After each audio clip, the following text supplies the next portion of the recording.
अस्सलाम वालेकुम स्टूडेंट्स। मैंने ये जो असाइनमेंट लास्ट में दी थी हॉरिजॉन्टल एनालिसिस की, इसमें मुझे कुछ क्वेरीज आ रही थी कि इसमें कैलकुलेशन किस तरह से है और इसमें कुछ इश्यूज लग रहे थे। तो इसमें इसको जब मैंने देखा तो मैंने कहा एक दफ़ा आपसे शेयर कर लेती हूँ कि कैसे इसको अटेम्प्ट करना है। देखो बेसिकली सिंपल सा ही था। इसमें हॉरिजॉन्टल एनालिसिस में आपने, क्योंकि ये नंबर ऑफ ईयर्स दिए हुए हैं, तो आपने एक ईयर को बेस लेना था और इस एक ईयर को बेस लेके आपने बाकी सारे ईयर्स की वैल्यूज को उस पर डिवाइड करते जाना था। अब जैसे अगर बैलेंस शीट में देखें एसेट साइड, तो एसेट साइड में 2003 को मैंने बेस ईयर लिया, उसको मैंने 100 लिया और हर सेल को, मतलब हर ईयर की जो रिस्पेक्टिव वैल्यू थी उसको मैंने इस पर डिवाइड किया। जैसे देखो यहाँ पर अगर देखा जाए, देखो 50 डिवाइड बाय 36 मल्टीप्लाई बाय 100, इसी तरह ये इसको मैंने ड्रैग किया और सारी की सारी वैल्यूज आई। इसी तरह 2005 में 183 है, उसको मैंने डिवाइड किया किससे, 36 से। इसी तरह मल्टीप्लाई बाय 100 किया। इसी तरह हर वैल्यू को, हर एक ईच एंड एवरी वैल्यू को मैंने डिवाइड किया है इस बेस वैल्यू से और मैंने उसको मल्टीप्लाई किया 100 से। दिस इज योर परसेंटेजेस जो आपकी आ गई। इसी तरह से ही होगा। ये मैंने ये छोड़ दिया था कि मैं आपके साथ में करूंगी आपको दिखा के। जैसे फॉर एग्जांपल अब ये लाइबिलिटीज हैं, करंट लाइबिलिटीज 2005 की, तो देखो इसको मैंने लिखा 2005 की है। 2005 की लाइबिलिटी, करंट लाइबिलिटी 104 है। डिवाइड किया मैंने उसको उसके बेस ईयर से और मल्टीप्लाई कर दिया मैंने उसको 100 से।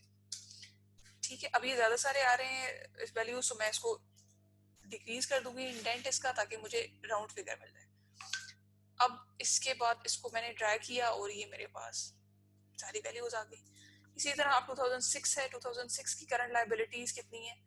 2006 की जो करंट लाइबिलिटीज हैं दे आर ये 306 डिवाइडेड बाय जो बेस ईयर है आपका, वो क्या है, 82 है, 2003 है। इसको हमने मल्टीप्लाई किया विद 100 और इसको आपने कर लिया ड्रैग। इसको आपने इसका इंटेंट कम कर दिया ताकि ये राउंड फिगर आ जाए। उसके बाद 2007 है। 2007 की जो फिगर है करंट लाइबिलिटीज की, वो ली और डिवाइड किया उसको बेस ईयर से और मल्टीप्लाई कर दिया उसको 100 से। अब देखो ये जैसे अब इसकी वैल्यू को मैंने डिवाइड किया है उसकी बेस वैल्यू पे, इसी तरह हर वैल्यू रिस्पेक्टिवली अपने बेस ईयर की वैल्यू पे डिवाइड होती जाएगी। मैं भी आपको इसको ट्रैक करती हूँ, फिर मैं दिखाती हूँ। इसका मैं इंटेंट कम कर देती हूँ ताकि राउंड फिगर आ जाए। अब देखो ये क्या है, इसी तरह आप देखें हर वैल्यू उसी तरह डिवाइड हुई हुई है। ये समटाइम्स होता है, कोई सवाल में भी मिस्टेक हो सकती है, लेकिन इसका तरीकाकार यही है। अगर ये तरीकाकार वीडियो में ऐसा नहीं हुआ और मुझे इस वक्त आए अनेबल टू रिकॉल, मैं देख लेती हूँ उसका भी क्या उसमें क्या हुआ है। जब मैंने भेजी थी तब तो मैंने देखी थी। अच्छा, उसके बाद इसको मैंने इसके बेस ईयर पे डिवाइड किया, मल्टीप्लाई बाय 100। एक्सेल में इसको कंपैरेटिवली करना ज़्यादा आसान है, लेकिन प्रैक्टिस आपको करनी है बोथ वेज। असल ज़रूरत प्रैक्टिस की है।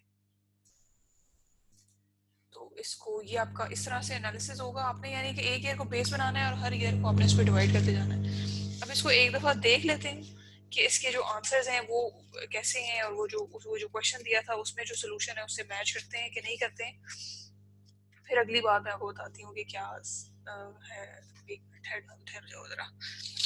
अच्छा, इसकी वैल्यूज हम करंट लाइबिलिटीज की देख लेते हैं, लास्ट ईयर से देख लेते हैं। ये है 537, 533, 535, 227, 37, 130। देखो ये सिंपल इसी तरह है। अच्छा, जहां तक बात रहेगी इनकम स्टेटमेंट की, कुछ स्टूडेंट्स का इसमें भी था इशू कि इसमें ये जो लास्ट वैल्यू है ना, ये 4 आती है, ये 1 नहीं आती। तो जो बुक में दी हुई है वो गलत है, उसको ठीक कर लेना। इसका भी यही सिनेरियो है कि आपने एक ईयर 2003 को बेस लिया और हर वैल्यू को, ये 2004 की वैल्यू है देखो, उसको आपने डिवाइड किया बेस ईयर पे और मल्टीप्लाई बाय 100। इसी तरह इसको आपने ये इसी तरह करते जाना है। एक बेस ईयर है और बाकी आपने सारे इसी तरह होता जाएगा ये। अच्छा, अब इसमें एक चीज ये है कि इसने, अगर आप गौर करें ना, तो सवाल में जो उन्होंने आपको अदर एक्सपेंसेस दिए हुए इनकम स्टेटमेंट में, लेकिन जब आप उसने कॉमन सेंस एनालिसिस किया तो उसमें उसने इसको इंक्लूड नहीं किया। तो अगर आप चाहें, क्योंकि उसमें इतना जो है ना, कहते हैं सब्सटेंशियल डिफरेंस नहीं था, अमाउंट बहुत छोटी है, एक्सपेंसेस बहुत कम है, तो उनको मेंशन करना उसके उसके पॉइंट ऑफ व्यू में जरूरी या उसके पर्सपेक्टिव में जरूरी नहीं होगा, तो उसने नहीं किया। तो हम तो एनालिसिस करें ना, जो की फिगर्स हमें लगता है कि ये इम्पैक्ट उनका होगा, तो हम उनको देखते हैं। तो अगर आप करना चाहें और आप कर लें तो इसमें कोई गलती नहीं है। और अगर आपने इसको देख के कि उसमें इतना फिनोमिनल डिफरेंस नहीं क्रिएट हो रहा और आपने इसको छोड़ दिया है, तो भी उसमें कोई प्रॉब्लम नहीं है। ठीक है, तो एक चीज है बस, इसमें ये 4 आ रहा है, इसमें उसी कैलकुलेशन में प्रॉब्लम है। इसकी ये कैलकुलेशन ठीक है, इसको देख लो। अच्छा, ये तो रहेगी कैलकुलेशन की बात की, कैलकुलेशन कैसे करनी है। तो दिस इज द वे, जिस तरह आपने जो वर्टिकल कॉमन साइज एनालिसिस था उसमें हर ईयर की का एक जो है वो कंपोनेंट बेस ले लिया था। इसमें हर ईयर का कंपोनेंट बेस नहीं लेना, बल्कि एक फुल ईयर को बेस ले लेना है। वो कोई भी हो सकता है। अगर तो आपको बताया गया है कि कौन सा ईयर बेस लेना है तो फिर वही लें। अगर नहीं बताया हुआ तो फिर आप जो सबसे पहला साल है उसको बेस ले लें। ठीक है, और उसके मुताबिक आप कंपेरिजन करें। अच्छा, अब आखिरी बात जो मैंने बतानी है कि इंटरप्रिटेशन तो यकीनन आपने पढ़ी होगी और पढ़ेंगे तो इसमें कोई प्रॉब्लम नहीं है, समझ में आती है। जो की इसके कंपोनेंट्स है उसको देख करके उन्होंने फर्क बता दिया कि क्या किस तरह से। अब देखो, एक चीज मैंने बतानी है कि अब जैसे देखो ये 100% है ना, अब उस 2008 में देखो 106% है। तो उसने कहा है कि 6% इंक्रीज देखा गया है इस कैश में। अब ये 262% है और ये 100% है, तो बेस के मुकाबले में 162% इंक्रीज है। यहाँ पे इन्वेंट्रीज में देखो 200% इंक्रीज है। 100% तो बेस है ना, उसके मुकाबले में 200% ज्यादा है। यहाँ पे 158% मोर करंट एसेट्स आपको ट्रेंड में देखा गया है कि 158% मोर बढ़ गए हैं वो।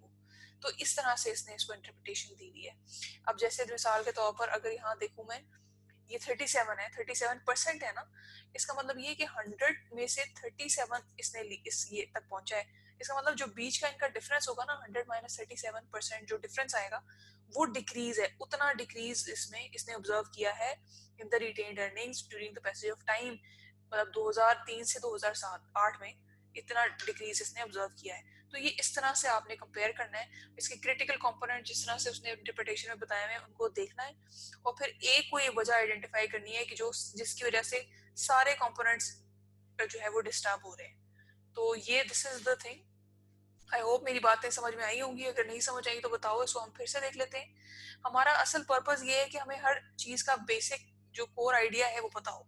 अगर कभी हॉरिजॉन्टल एनालिसिस का नाम लिया जाए तो we have the familiarity with the concept, हमें पता होगा क्या चीज होती है। अगर कभी कॉमन साइज एनालिसिस की बात हो और फाइनेंशियल स्टेटमेंट एनालिसिस की बात हो तो हमें पता हो कि हमने उसमें चीज डिस्कस की है। हमें कॉन्सेप्चुअल अंडरस्टैंडिंग होनी चाहिए। फिर जितनी मर्जी आप प्रैक्टिस करें वो तो आपका, जैसे practice makes a man perfect, तो जितनी प्रैक्टिस करेंगे उतना ही अच्छा है। लेकिन बेसिक कोर आइडिया ये है, और इसको अच्छे से समझ लो, अंडरस्टैंड कर लो। ये जब कभी भी जहां कहीं भी पढ़ाया जाएगा ये ऐसे ही होगा। लेकिन स्टिल मेरी एक बात याद रखनी है कि 50% is your calculation, 30% is your interpretation, and 20% is the comment you which you will do, the meaningful insight which you will provide as a financial analyst। ठीक है, क्योंकि देखो ये देख के तो कोई भी इंटरप्रिटेशन दे सकता है ना कि 200% इंक्रीज आया इन्वेंट्री में। लेकिन अब सारी सिचुएशन को ओवरऑल देखने के बाद क्या इंसाइट आपने डिराइव की कि कौन सा ऐसा क्रिटिकल कंपोनेंट है जिसकी वजह से सारे जो चीजें डिस्टर्ब हो रही हैं। जैसे हमने याद है एक पहले मैंने आपके साथ एनालिसिस शेयर किया था जिसमें रूट कॉज हमने कॉस्ट ऑफ गुड सोल्ड निकाला था। तो ये चीज है, ये जरा सी समझने की जरूरत है, और ये प्रैक्टिस के साथ आएगी। तो इसकी प्रैक्टिस करो और इसको अटेम्प्ट करो। ज्यादा मेरा पर्पस यही है इसको एज एन असाइनमेंट देने का, और कि आप इसको प्रैक्टिस करेंगे तो मुझे पता लगेगा कि आपने प्रैक्टिस की है और हवाई काम नहीं है। सो इसकी प्रैक्टिस करें जितने भी हमने कॉन्सेप्ट्स डिस्कस किए हैं। तो that's it, thank you so much.